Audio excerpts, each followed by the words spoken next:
Study IQ IAS, अब तैयारी हुई अफोर्डेबल।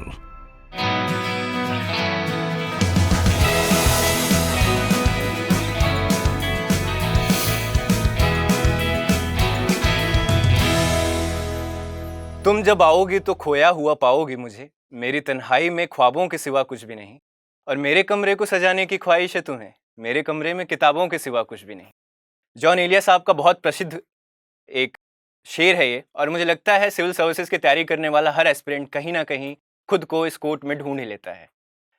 पर नो योर टॉपर की इस सीरीज में मेरी कोशिश ये रहेगी कि मैं आपके यूपीएससी टॉपर्स को आपके बीच लेकर आऊं, और ये किताबों का जो ढेर है इसको हटाकर हम उनकी लाइफ को टच करें। हम उनकी स्ट्रेटजी के बारे में तो जानेंगे ही, पर साथ में जानेंगे उनके कुछ एक्सपीरियंसेस, उनकी कुछ गलतियां, कुछ शॉर्टकमिंग्स, कुछ रिग्रेट्स और बहुत सारी ऐसी बातें। नमस्कार दोस्तों, मेरा नाम राघवेंद्र शर्मा। 2021 में हुई सिविल सेवा परीक्षा में मैंने 340वीं रैंक प्राप्त की है और मुझे इंडियन पुलिस सर्विस यानी कि IPS अलॉट हुआ है। और नो योर टॉपर सीरीज में आज मेरे साथ हैं मेरे दोस्त और मेरे batchmate Gaurav. Hello Gaurav, and thank you for joining me at such a short notice. Thank you very much Raghav, ये मौका देने के लिए। जी गौरव, मैं चाहूँगा कि आप एक अपना शॉर्ट इंट्रोडक्शन दीजिए। राघव, ये मेरा चौथा अटेम्प्ट था। 168 रैंक आई है मेरी और मुझे भी IPS मिला है। आप मेरी बैचमेट हैं। और इंट्रोडक्शन, मैं यूपी के बहुत ही छोटे से ज़िले भदोही से बिलोंग करता हूँ। पहले वो बनारस का हिस्सा था। मेरे पिताजी आर्मी में थे, इंडियन आर्मी में, तो मैंने अपनी स्कूलिंग अलग अलग शहरों से करी है, 3-3 साल। और फाइनली मैं दिल्ली में रहा। पिछले 10 साल से दिल्ली में रह रहा हूँ और मेरा ग्रेजुएशन सब्जेक्ट और post graduation subject English literature है। और इंटरेस्टिंगली मैंने ऑप्शनल भी इंग्लिश लिटरेचर ही चुना। ग्रेट गौरव। सो जैसा आपने बताया आपका चौथा अटेम्प्ट था। जी। तो गौरव, मेरा पहला सवाल आपसे है कि कितना मुश्किल था ये? 5 साल, 4 अटेम्प्ट, 3 फेलियर्स।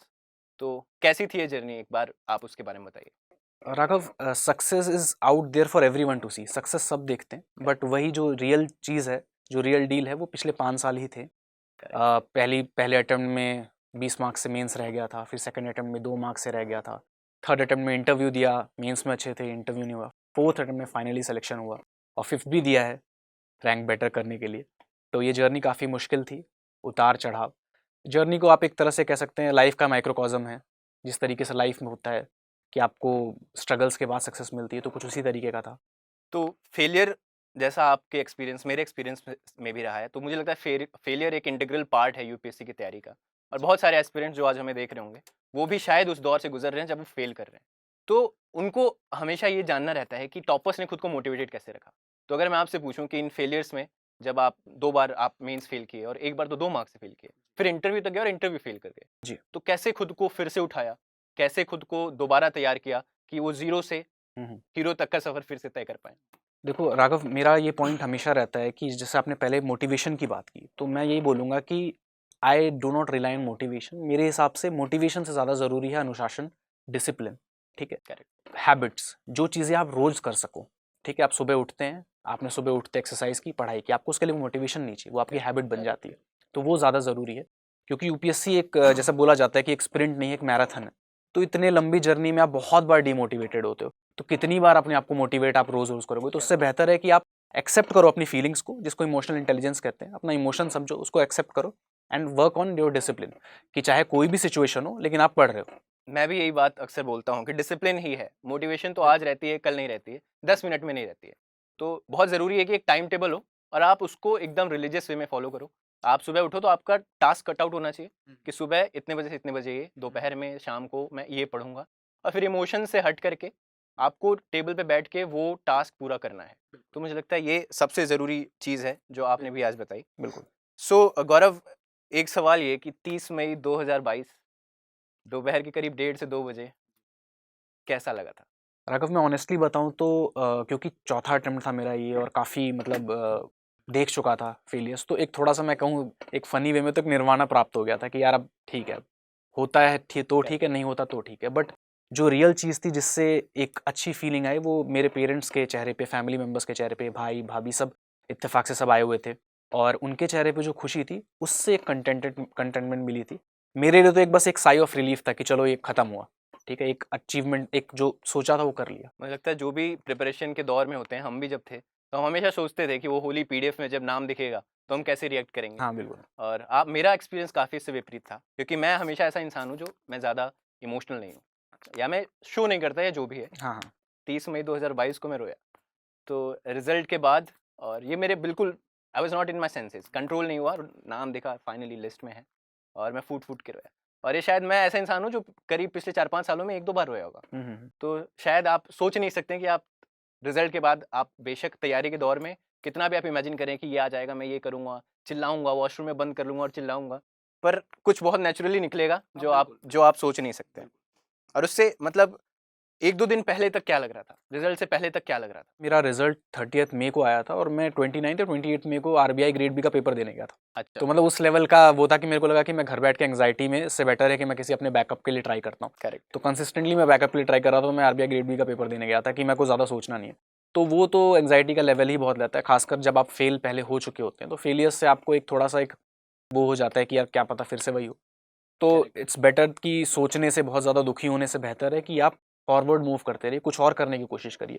और मंजिल, रास्ते में कई मंजिलें मिलेंगी, तो ये मंजिल मिल गई। मुझे लगता है एक फेल करने का एक बहुत बड़ा नुकसान ही होता है कि आपको ये पता होता है कि आप दोबारा फेल कर सकते हैं। बिल्कुल। तो जब मैंने पहला अटेम्प्ट दिया, प्रीलिम्स क्लियर हुआ, मेंस क्लियर हुआ, तो लगता था हम तो जीत जाएंगे, हाँ बिल्कुल पास तो कर ही जाएंगे, अब यहाँ तक आ गए तो पहुंच जाएंगे। बिल्कुल बिल्कुल और फिर धड़ाम से नीचे गिरे। बिल्कुल। तो अब अगले अटेम्प्ट में हमेशा ही लगता रहा कि फिर से फेल कर। हाँ बिल्कुल। तो एक चीज़ ये रहती है। तो गौरव, आपको ये यूपीएससी का कीड़ा कैसे लगा? और मैं कीड़ा इसलिए कह रहा हूँ कि यूपीएससी जैसी तैयारी जिसमें आप सब कुछ छोड़ छाड़ के अपने जिंदगी के कई साल देते हैं, तो कीड़ा होगा तभी कोई ये तैयारी करेगा।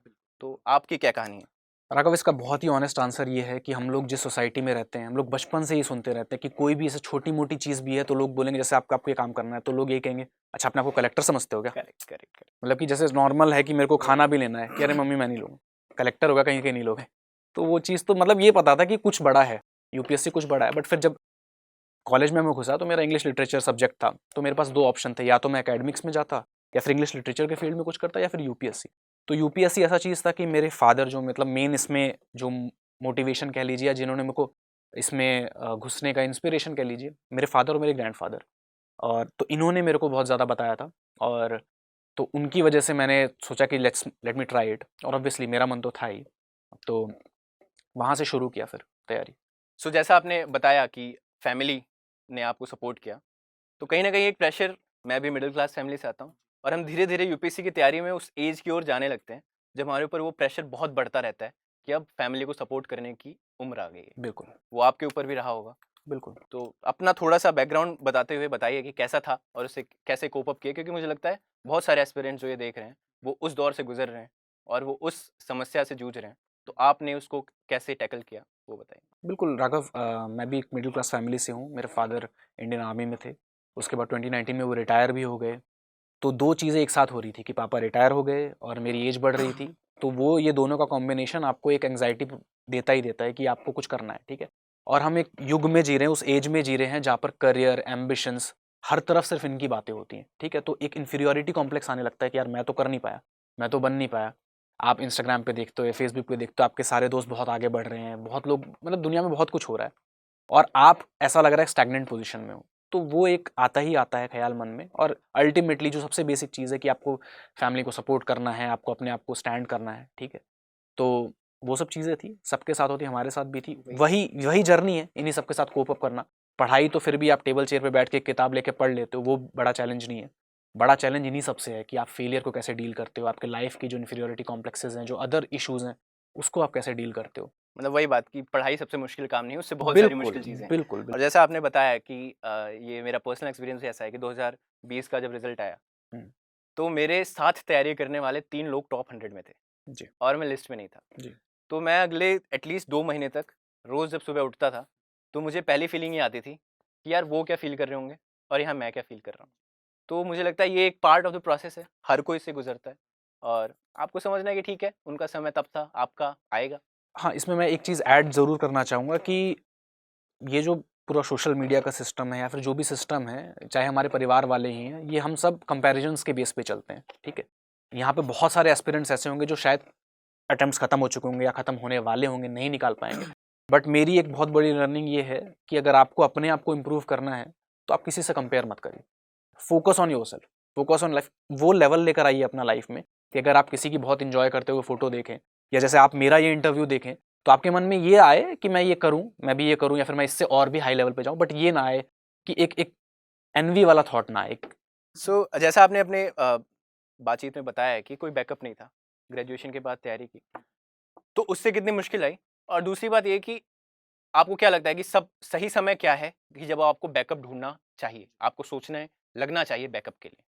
मेरा बैकग्राउंड था B honours in English literature, उससे आपको कोई डायरेक्ट जॉब मिलेगी नहीं, ठीक है, आपको मास्टर्स करना ही पड़ेगा, नेट JRF इस तरह की चीज़ें, या फिर बाकी भी इंडस्ट्री में आप जाते हो तो आपको कुछ स्किल्स एक्वायर करनी पड़ेंगी, तो ऐसा कोई बैकअप नहीं था। बट मैं भी उस इमोशनल एंगल से घुस गया था प्रिपरेशन में कि है तो यूपीएससी नहीं तो कुछ नहीं, बट मुझे लगता है कि आपको लाइफ में एक इमोशन और प्रैक्टिकल प्रैग्मेटिज्म का एक बैलेंस चाहिए होता है। तो आई वुड सजेस्ट कि हर एस्पिरेंट जो भी देख रहे हैं मुझे, कि आप प्लीज़ अपने बैकअप पे ज़रूर वर्क करिए। 1 अटेम्प्ट 2 अटेम्प्ट आप पूरे डेडिकेशन के साथ दीजिए, टाइम चाहिए होता है 1-1.5 साल का, बट आफ्टर दैट आपको बैकअप ज़रूरी है। जैसे फॉर एग्जांपल मेरे केस में मैंने मास्टर्स कर लिया था प्रिपरेशन के दौरान ही, then I prepared for IBACIU, मैं सेलेक्ट भी हो गया था उसमें, और मैंने बाकी एग्जाम भी दिए थे, बट इसमें सेलेक्ट हो गया था, ज्वाइनिंग भी आ गई थी, अल्टीमेटली मैंने ज्वाइन किया नहीं, IPS में सिलेक्शन हो गया। बट बैकअप आपको, छोटा से छोटा बैकअप भी आपको बहुत ज़्यादा आपको आपकी फैमिली को एक साई ऑफ रिलीफ प्रोवाइड करता है कि अब ये आगे जा सकता है। आपने एक प्लेटो अचीव कर लिया है, एक सीढ़ी आप चढ़ चुके हो, अब आप ऊपर का देखो। और मुझे लगता है ये बहुत ज़रूरी है कि आपको एनालाइज करें कि आप स्टैंड कहाँ करते हैं। बिल्कुल, अगर आपने 1-2 अटेम्प्ट दिए और आप प्री करीब 20 मार्क्स से मिस कर रहे हैं, तो कहीं ना कहीं आपको बहुत ज़्यादा गैप फिल करने की ज़रूरत है। तो आपको समझना है कि ठीक है, may be this is the time कि मैं बैकअप के लिए जाऊँ, क्योंकि आप 6 अटेम्प्ट्स देंगे, कोई चमत्कार नहीं होता है।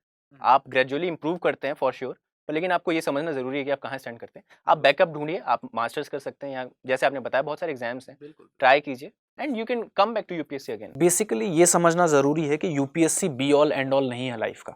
करेक्ट। ये आपका एक ड्रीम हो सकता है, बट आपकी बड़ी रिस्पॉन्सिबिलिटी है अपनी खुद की तरफ, अपनी फैमिली की तरफ, तो आपको वो भी देखना है। ऐसा नहीं है कि आप अपने ड्रीम्स के लिए आप सब कुछ भूल जाएंगे, ठीक है, एक बैलेंस बहुत ज़रूरी होता है।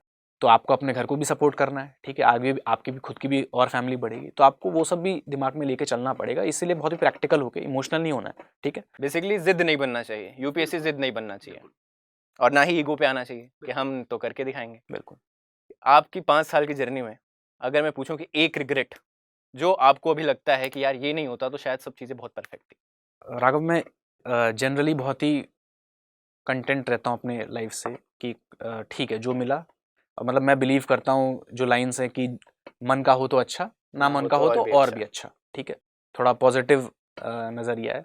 तो मेरे को ये इस तरह के रिग्रेट नहीं है कि मैंने ये तैयारी नहीं करी, वो तैयारी नहीं करी। शायद ये होता तो इससे 2 साल पहले हो जाता, कोई बहुत बड़ा अंतर नहीं आता, उससे 2 साल की सर्विस कम हो जाएगी, उस बारे में मैं नहीं सोचता। बट एक रिग्रेट जो है हमेशा जो रहेगा लाइफ के एंड तक, वो थोड़ा इमोशनल रिग्रेट है कि मेरे ड्यूरिंग कोविड मेरे ग्रैंडफादर का डिमाइस हो गया था, ही इज़ नो मोर। मैं उनसे काफ़ी क्लोज था, वो बहुत ज़्यादा इंटरेस्टेड थे इस चीज़ के लिए कि मैं यूपीएससी निकालूं। उनका एक वो था कि उनका कोई नाती ये करके दिखाया, और उनकी डेथ हो गई थी। उसके बाद इंटरव्यू था कुछ दिनों में, ठीक है, तो एक बहुत ही डिफ़िकल्ट डिसीजन था, पूरी फैमिली वहाँ पर थी, बट मैंने वहाँ पर थोड़ा सेल्फिश हो गया मैं, और मैं गया नहीं। अल्टीमेटली तो इंटरव्यू पोस्टपोन हो गया कोविड की वजह से, बट वो चीज़ मेरे लिए काफ़ी एक एथिकल डिलेमा की तरह थी। हालांकि मैं कुछ जाके कर नहीं लेता वहाँ पे, बट वो मुझे बहुत बुरा लगा, और वो रिग्रेट मेरे साथ हमेशा रहेगा। तो इसीलिए मतलब मुझे ये भी लगता है कि आपको अपना थोड़ा मतलब कि डेडिकेशन का मतलब ये नहीं है कि आप अपना सब कुछ छोड़ देंगे, आपको थोड़ा चीज़ें, बाकी चीज़ें जो आपको रियली आप वैल्यू करते हैं लाइफ में, उसमें भी आपको थोड़ा करना चाहिए। अब आपको लगता है कि चले जाना था? बिल्कुल बिल्कुल, सिर्फ चले जाने से कुछ बदल नहीं जाता वहाँ पे, बट फिर भी एक मेरे को अपने मन में एक रहता कि हाँ मैंने अपना किया, मैंने अपना फ़र्ज़ निभाया। सो गौरव, जैसा आपने मेंशन किया कि आपके ग्रैंडफादर के डेथ में आप नहीं जा पाए, और मुझे लगता है कि मेरा भी अपने ग्रैंडफादर के साथ बहुत स्पेशल रिलेशन है। और मुझे याद है जब मेरा रिजल्ट आया था तो पहला फ़ोन मैंने पापा को किया, और दूसरा फ़ोन मैंने दादा को किया, और दादा को ऑलरेडी चाचा बता चुके थे, और फ़ोन उठा के दादा रोने लगे। तो बहुत स्पेशल रिलेशनशिप होता है ग्रैंडफादर और ग्रैंडसन का। तो आपका कैसा था? या जो रोने वाली बात कही, मैंने भी जब मेरी दादी को पता चला वो भी इमोशनल हो गई थी, घर में भी सब इमोशनल हो गए थे। तो दादाजी का तो यार लाइक ये थोड़ा इमोशनल पॉइंट है, मैं इस पर ज़्यादा बोलता नहीं कि मतलब ये जैसे कि ये ना लगे कि कोई मतलब व्यूज़ के लिए समथिंग के लिए I am speaking it, but honestly that was not a very good time in my life. मैं वहाँ जा नहीं पाया था और बुरा लगता था, और सिर्फ जा नहीं पाया ये बुरा नहीं लगता था, ये भी मुझे अभी भी बुरा लगता है ये चीज़ कि अपनी प्रिपरेशन की वजह से या फिर अपने एम्बिशंस की इन लाइफ की वजह से हम लोग हमारी जो ऊपर वाली जनरेशन्स है उन्हें हम उतना टाइम नहीं दे पाते हैं। वो हमारे पेरेंट्स भी उसमें इंक्लूडेड हैं, कुछ साल बाद वो उनकी भी वो एज आएगी और तब भी हम अपने जॉब्स में बहुत बिजी होंगे। और जैसा आपने बताया कि आपके दादा आपके प्रिपरेशन में भी इन्वॉल्व थे। बिल्कुल, मतलब उनका ये हो गया था कि he was a retired government teacher, तो मेरे पापा, मेरे बड़े पापा सब ठीक ठाक सेटल्ड है लाइफ में, भाई लोग भी ठीक ठाक है, तो उनका ये एक ये चीज़ थी कि घर में एक IAS IPS निकल जाए तो बहुत अच्छा है। तो वो बहुत ही मतलब पढ़े लिखे इंसान थे, बहुत ही इंटेलिजेंट व्यक्ति, 3-4 सब्जेक्ट से MA कर रखा था उन्होंने, तो वो बहुत ही इंटेलेक्चुअल लेवल पे बात करते थे मेरे से, प्री मेंस उनको सब समझ में आता था।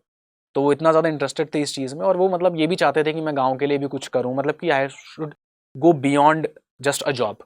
उनको उस तरह की एक्सपेक्टेशंस थी मेरे से, और इस पे कई बार बात करते थे मुझसे फ़ोन पे। जब मैं फेल हुआ था तब भी मुझे मोटिवेट करते थे, हालांकि उनकी खुद की तबीयत काफ़ी ख़राब रहती थी। तो ये सब सोच के बाद में लगता है कि मतलब कि कुछ ना कुछ लाइफ में छूट जाता है आपका काफ़ी कुछ। कि काश वो भी होते वो देखने के लिए। बिल्कुल बिल्कुल, और वो मुझे ये डर मेरा भी हमेशा से था, हाँ बिकॉज मेरे दादाजी भी, मेरे दादी दादा बहुत जानते थे मैं तैयारी कर रहा हूँ, और वो लोग काफ़ी इंटरेस्टेड थे। हाँ और ये हमेशा रहता था कि यार टाइम पे क्लियर नहीं किए और कहीं ये लोग सक्सेस देखने के लिए नहीं गए तो सक्सेस इनकम्प्लीट रह गई। बिल्कुल बिल्कुल, क्योंकि आप तो अल्टीमेटली जाके जॉब करने वाले हो। जो लोग आपको प्यार करते हैं, जो लोग आपसे क्लोज हैं, वही इस चीज़ को एंजॉय करते हैं। एग्जैक्टली। चलो मूड को लाइट करते हैं, और कोई एक फनी इंसिडेंट बताओ जो सिलेक्शन के बाद हुआ, क्योंकि सिलेक्शन के बाद हम देखते हैं लोगों का रवैया बदल जाता है। गांव मैं भी गया हूँ, गांव में पूरा रोड शो हुआ था, तो वो उनका प्यार है, वो समझ आता है, पर उसमें कई बार ऐसी चीज़ें होती है जो हमारे लिए एम्बेरसिंग हो जाती है। तो ऐसा कुछ आपके साथ हुआ हो? एम्बेरसिंग राघव, देखो ऑनेस्टली बताऊं तो हम यूपीएससी में एक चीज़ है, एक थोड़ी सीरियस बात बोल देता हूँ, यूपीएससी में एक चीज़ है कि इधर यू गेट एवरीथिंग और यू गेट नथिंग। जो सेलेक्ट हो गया, आज मैं यहाँ पे इंटरव्यू दे रहा हूँ, शायद मेरे से कुछ मार्क्स कम या किसी का एक पेपर हल्का सा खराब हो गया और वो अदर साइड, फ़ोन के अदर साइड है, ठीक है, तो इतना ही डिफरेंस होता है। बट आपको जब सिलेक्शन हो जाता है सडनली काफ़ी ज़्यादा आपको फेम मिलने लगता है, इन द सेंस कि एक थोड़ा छोटे वक्त के लिए ही, कम टाइम के लिए ही, बट आप थोड़ा बन जाते हो कि हाँ यार लोग आपको पहचानने लगते हैं। तो फनी इंसिडेंट इसी तरीके के हुए थे कि लोग थोड़ा अटेंशन ज़्यादा दे रहे थे, बट ठीक है, एक मैच्योरिटी है अपने अंदर की, समझते हैं कि ये सब शॉर्ट लिव्ड चीज़ें हैं।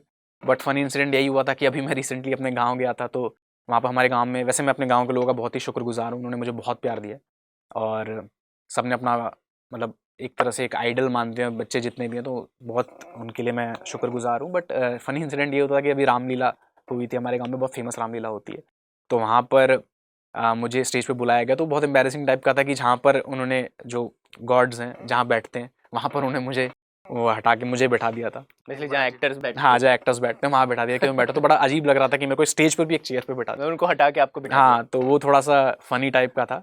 बट हाँ, ये चीज़ें मेरे ख्याल से इसीलिए भी मैं सोचता हूँ कि मेरा फर्स्ट अटेम्प्ट नहीं हुआ तो वो अच्छा था, क्योंकि लाइफ में फेलियर्स है ना, आप काफ़ी एक डाउन टू अर्थ जो क्लीशेड स्टेटमेंट है, मतलब आप समझ जाते हो कि ये सब चीज़ें शॉर्ट लिव्ड है, ये एक्चुअल में मैटर नहीं करती हैं लाइफ। आपका एक्चुअल नेचर क्या है, जब आप कमरे में घुसते हो तो आपकी सिर्फ पोजीशन से काम नहीं चलता है। पोजीशन आपकी इनिशियली होती है कि IPS है, बट जब आप किसी के साथ 10 मिनट बिताते हो, वो आपके मुंह पे बोले ना बोले, बट वो आपकी पर्सनैलिटी से आपको जज करता है, ना कि इस बेस पे कि आप IAS हैं कि IPS हैं। तो वो चीज़ है, तो एक हम्बल रहना भी बहुत इंपॉर्टेंट है। सो गौरव, जैसा हम देखते हैं कि यूपीएससी की अनप्रिडिक्टेबिलिटी के बारे में बहुत बात होती है। इनफैक्ट सब कुछ कई लोगों ने कि अनप्रिडिक्टेबल पब्लिक सर्विस कमीशन भी बना दिया है इसका। तो आपके पर्सनल एक्सपीरियंस से कुछ ऐसी अनप्रिडिक्टेबिलिटी आपने देखी हो अपने मार्क्स में या अपने परफॉर्मेंस में, कुछ ऐसा रहा हो आपके? बिल्कुल बिल्कुल, मतलब मेरे साथ तो पहले ही अटेम्प्ट में हुआ था कि मतलब मैंने पहले अटेम्प्ट में विदाउट मच प्रिपरेशन, मेरे इंग्लिश लिटरेचर में बहुत अच्छे मार्क्स आए थे। इंग्लिश लिटरेचर के पेपर 2 में, मतलब इंग्लिश लिटरेचर का ना तो कोई कोचिंग है, ना कोई मटेरियल अवेलेबल है, सीनियर्स भी ज़्यादा नहीं है, तो किसी से बात नहीं हुई थी, तो ऑन माई ओन था मैं। बट मेरे सरप्राइजिंगली बहुत अच्छे मार्क्स आए थे। मेरे इंग्लिश लिटरेचर के पेपर 2 में 157 मार्क्स आए थे, और बहुत अच्छी प्रिपरेशन नहीं थी फर्स्ट अटेम्प्ट में।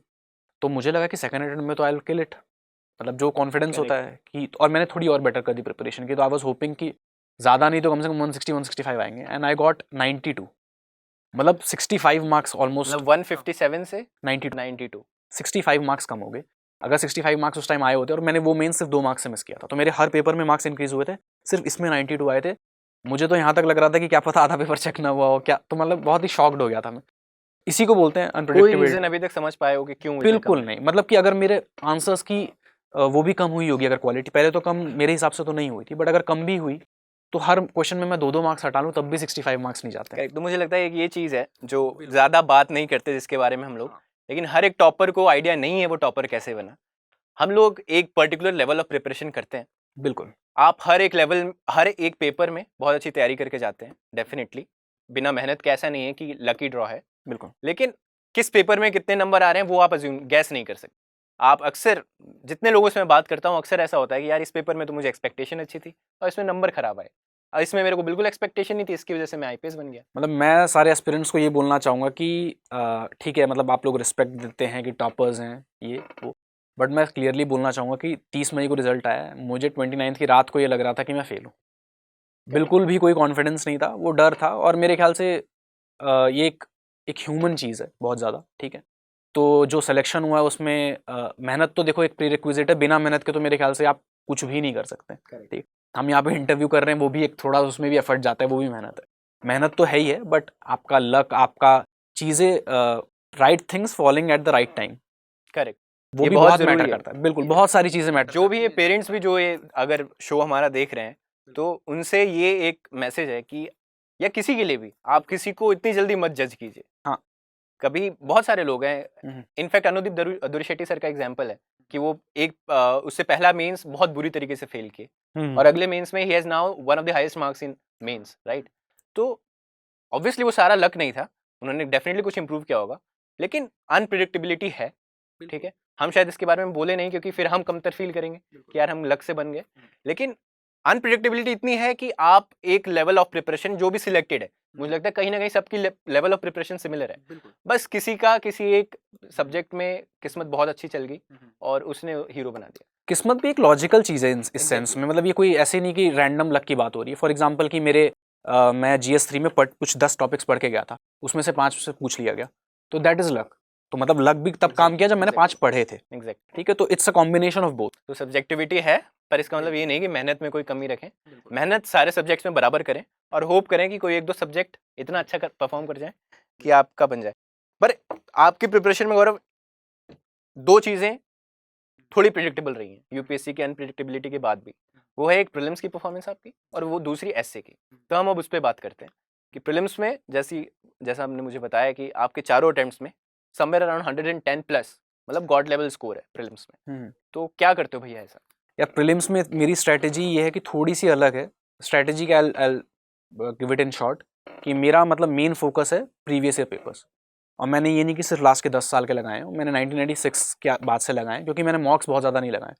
तो मेरा ये प्रोसेस होता था कि पहले तो जो अपनी बेसिक प्रिपरेशन है वो की, उसके बाद जो भी पेपर्स हैं उनको मैं सब्जेक्ट वाइज लगाता था। जैसे हिस्ट्री के क्वेश्चन सारे एक साथ, इकोनॉमी के सारे एक साथ, तो उसमें मेरा फोकस ये रहता था। फॉर एग्जांपल मैंने इकोनॉमी का एक कॉन्सेप्ट देखा कि यूपीएससी में लेट्स से 2005 में पूछा है या 2006 में पूछा है, तो वो कॉन्सेप्ट अगर मुझे नहीं आता है तो इट्स फाइन, अगर नहीं आता तो फिर मैं उसको गूगल करके पढ़ता था, कोई बुक वगैरह नहीं, गूगल करके पढ़ता था। फिर हिस्ट्री में मेरे को समझ में आ गया कि जैसे एक है जो भी एनालाइज करता है क्वेश्चन पेपर को, तो आप ये देखेंगे कि विजयनगर एम्पायर यूपीएससी ने बहुत बार पूछा हुआ है।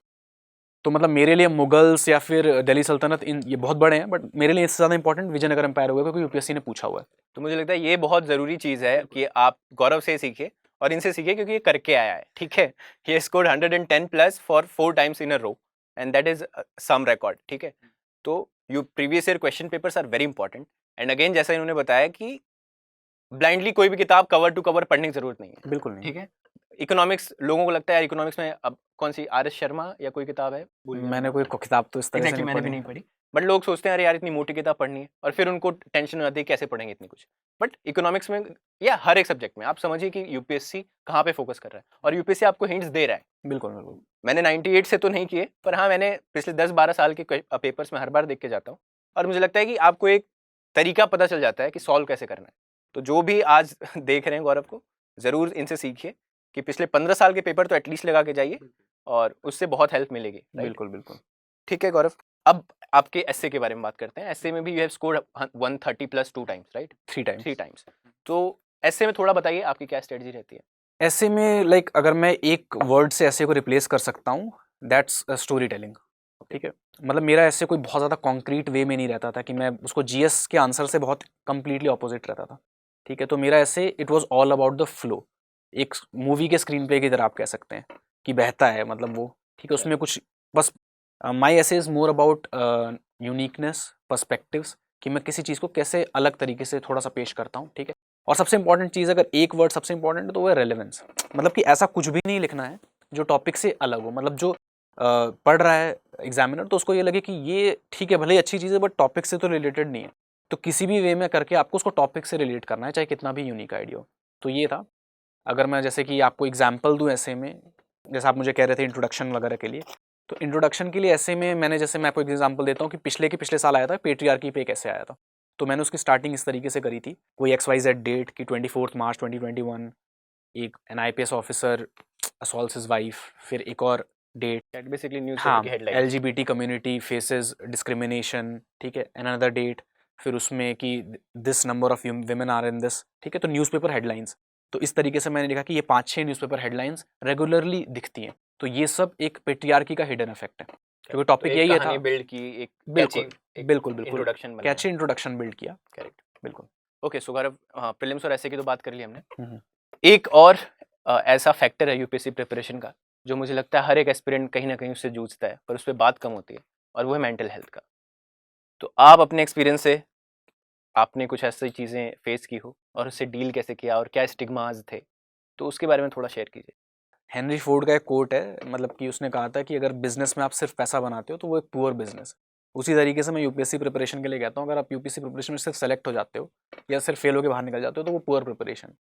It's about personality development. तो मतलब जो मैं फर्स्ट अटेम्प्ट का जो मैं मेरी पर्सनैलिटी थी उसमें यही डिफरेंस था कि कुछ चीज़ आए तो थोड़ा एक्साइटेड हो जाना, ठीक है, अगर फेल हो गए तो बहुत दुखी हो जाना, उस तरह का था। बट यही इम्प्रूवमेंट है कि स्टार्टिंग में जब बार बार आप उस चीज़ से गुजरते हो कि आप फेल हुए, और यूपीएससी में तो डेली बेसिस पे फेलियर होता है। 90% लोग, मैं समझता हूँ कि जो भी तैयारी कर रहे होंगे वो ये वीडियो देखेंगे और जोश में आ जाएंगे और फिर वो एक टारगेट बनाएंगे, बट फिर वो उसको अचीव नहीं कर पाएंगे। तो वो भी एक टाइप का फेलियर है। तो और फिर बड़े फेलियर्स हैं, आप एग्जाम में फेल हो गया, प्री में फेल हो गया, ऐसे मेरे पास बहुत सारे एस्पिरेंट्स आते हैं जो कि कंसिस्टेंटली प्री में फेल हो जाते हैं। तो वो फेलियर्स हैं, तो उससे आपके मेंटल हेल्थ को बहुत इफेक्ट पड़ता है। फिर उसी के साथ साथ हम पूरे दिन घर में, जैसे मेरे साथ क्या इशू था कि कोई फिजिकल एक्टिविटी नहीं है, तो मेरी तबीयत भी बीच में काफ़ी ख़राब हो गई थी, वो एक इशू आ जाता है। फिर प्रॉब्लम ये है कि सिर्फ आप नहीं तैयारी कर रहे होते, आपकी पूरी फैमिली तैयारी कर रही होती है, मतलब क्योंकि आप हंस के बात नहीं करते, आप मतलब एक बहुत ही थोड़ा सीरियस मोड में चले जाते हो, तो थोड़ा सा फैमिली को भी अजीब लगता है, वो भी इन्वॉल्व हो जाते हैं, है ना। और यूपीएससी एक ऐसी चीज़ है कि सबको पता चल जाता है, रिश्तेदारों को, पड़ोसियों को, सब, तो सब पूछते भी रहते हैं। तो it's basically peer pressure adds to it. बिल्कुल societal pressure, it's constantly in your face kind of a thing, आप इसको अवॉइड ही नहीं कर सकते, ठीक है। वो पूरा मेंटल हेल्थ को अफेक्ट करता है। But I think this is what we learn from this preparation कि हाँ धीरे धीरे कि हाँ ठीक है, this is the way of the world, ऐसी ही है दुनिया, और धीरे धीरे हमें आपको सीखना है, इसमें ढालना है अपने सो आप को। बेसिकली थोड़ा सा होप रखो, थोड़ा डिसिप्लिन रहो, और मुझे लगता है कि बहुत ज़रूरी है कि आप बात भी करें। हाँ अपने दोस्त, अपनी फैमिली से बात करें कि यार आई डोंट फील गुड, अंदर ही अंदर आप, मुझे लगता है आप आइडेंटिफाई कीजिए कि स्टार्ट कहाँ से हो रही है प्रॉब्लम।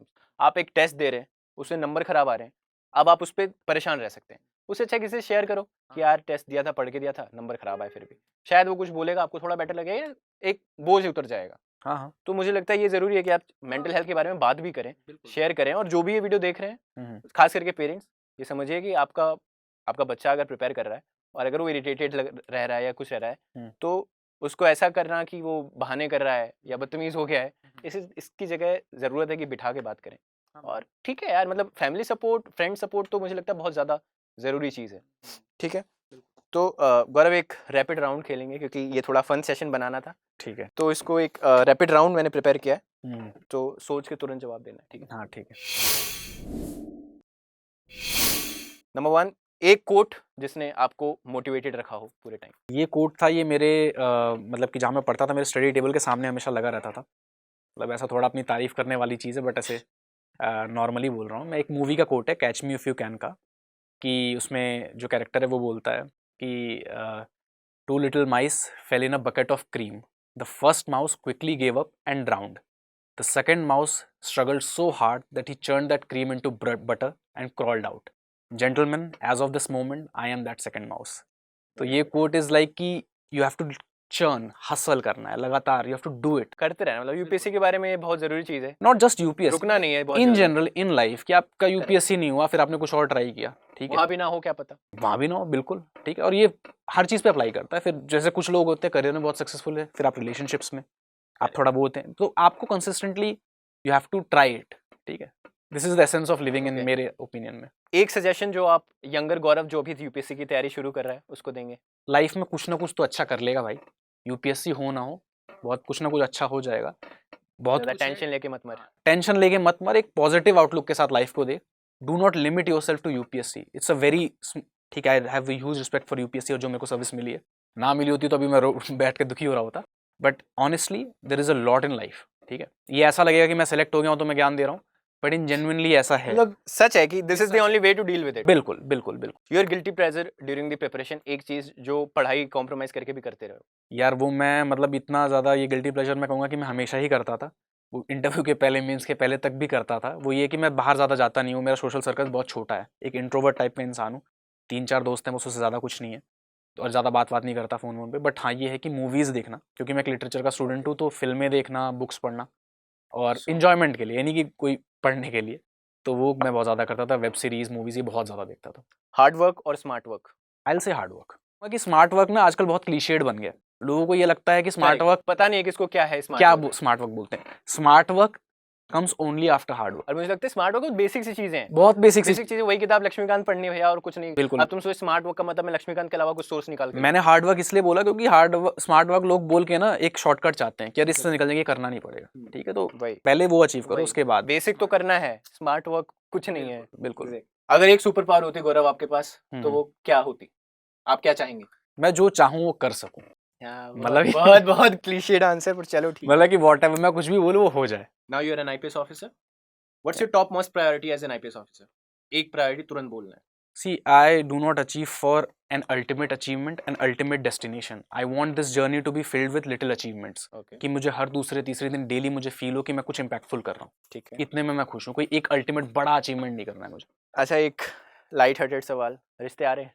हाँ, मतलब ये एक सोसाइटी का स्ट्रक्चर है, इसको भी मैं थोड़ा सीरियस वे में बोलूँगा कि सोसाइटी का स्ट्रक्चर हमारा ऐसा है कि अगर आप कुछ अचीव करते हो, ठीक है, और ठीक भी है, अरेंज मैरिज का कॉन्सेप्ट यही है कि क्यों नहीं कोई जिसने कुछ किया है। Everyone wants the best. Obviously. And you are certainly now the most wanted bachelor. नहीं ऐसा नहीं है, तुमसे थोड़ा नीचे। अरे बट हाँ ठीक है, ये होता रहता है। बट इसमें भी अल्टीमेटली आपको एक ही से शादी करनी है, जो रिश्ते आए ना आए, दैट रियली डजंट मैटर्स। तो हाँ आते हैं, खुशी होती है, थोड़ा इंपॉर्टेंट फील होता है स्टार्टिंग में, बट मुझे तो अब खराब लगता है। हाँ मुझे लगता है कि वही डोंट ऑब्जेक्टिफाई मैन। हाँ मतलब वो भी, और ये भी है कि यार ऐसा फील होता है कि थोड़ा मतलब कहीं ये एक दिल का रिश्ता टाइप को ट्रांजैक्शन टाइप थोड़ा वो हो जाता है, तो वो भी थोड़ा ज़्यादा मन में आता है। अच्छा गौरव, लोग यूपीएससी इंटरव्यू के बारे में जानने के लिए बहुत इंटरेस्टेड रहते हैं। हम देखते हैं कि जो मॉक इंटरव्यूज है उस पर भी मिलियंस ऑफ व्यूज हैं, जिनका यूपीएससी से कोई लेना देना नहीं है, वो भी यूपीएससी की इंटरव्यूज देख रहे हैं, मॉक इंटरव्यूज। तो अपने इंटरव्यू से कोई एक सवाल ऐसा बताओ जिससे तुम्हें बैकफुट पे डाल दिया, जिसके लिए तुम तैयार नहीं थे। एक सवाल ऐसा ये था कि मतलब मैं लिटरेचर का स्टूडेंट हूँ, तो मुझसे उन्होंने पूछा कि आप लिटरेचर में इंडियंस नोबेल प्राइज़ क्यों नहीं जीतते हैं। तो उसमें मेरे पास कोई इंस्टेंट जवाब नहीं था, तो उसमें मैंने थोड़ा जो जवाब दिया वो बिल्कुल पसंद नहीं, उसकी वजह से मेरे मार्क्स भी कमाए, वहीं से मेरा इंटरव्यू ख़राब हो गया था। और दूसरा एक ये क्वेश्चन पूछा था कि जो एक राइटर है चेतन भगत, कि क्या आप उनको राइटर कंसिडर करते हो, ठीक है। तो स्कॉलरली पॉइंट ऑफ व्यू से कोई ग्रेजुएशन वगैरह में नहीं पढ़ते हैं, बट उनकी बहुत अच्छी खासी रीडिंग है, पढ़ते तो लोग हैं ही, करेक्ट। तो ठीक है, तो मैंने उसमें पूछा, तो वो भी थोड़ा सा कंट्रोवर्शियल हो गया था वहाँ पे। ये मेरे फर्स्ट इंटरव्यू की बात है। सेकंड इंटरव्यू में क्वेश्चन ये था कि नॉर्थ ईस्टर्न पार्ट जो हमारी कंट्री का है, क्योंकि मैं शिलोंग में रह चुका हूँ 4 साल, तो उसमें पूछा था कि जो arm forces special power act है, क्या उसे हटा देना चाहिए। तो मतलब वो एक डिलेमा टाइप का था कि security, a balance between security and क्या बोलते हैं, the human rights of the people of north eastern part of India. तो वो एक क्वेश्चन था जो कि यहाँ पर सिर्फ नॉलेज काम नहीं करती। बेसिकली इसमें कोई येस और नो आंसर नहीं देना है आपको, बिल्कुल कतरा के चलना है। बिल्कुल ठीक है। So thank you Gaurav for coming here, it was a great session. Thank you very much, thank you to all the viewers as well. Thank you everyone for watching. और इस नो योर टॉपर सीरीज में हम और भी toppers को लेकर के आएंगे, और अगर आप कुछ सजेशंस देना चाहते हैं कि मैं किस टॉपर को बुलाऊं या उनसे क्या सवाल पूछूं, तो आप मेरे Telegram channel Raghavendra IPS RAGHVENDRA IPS पे जाकर के कमेंट्स में अपने सुझाव दे सकते हैं, और मैं कोशिश करूंगा कि वो सवाल, उनके जवाब मैं आपको ला करके दूं। Thank you so much and keep watching. Study IQ IAS, अब तैयारी हुई अफोर्डेबल।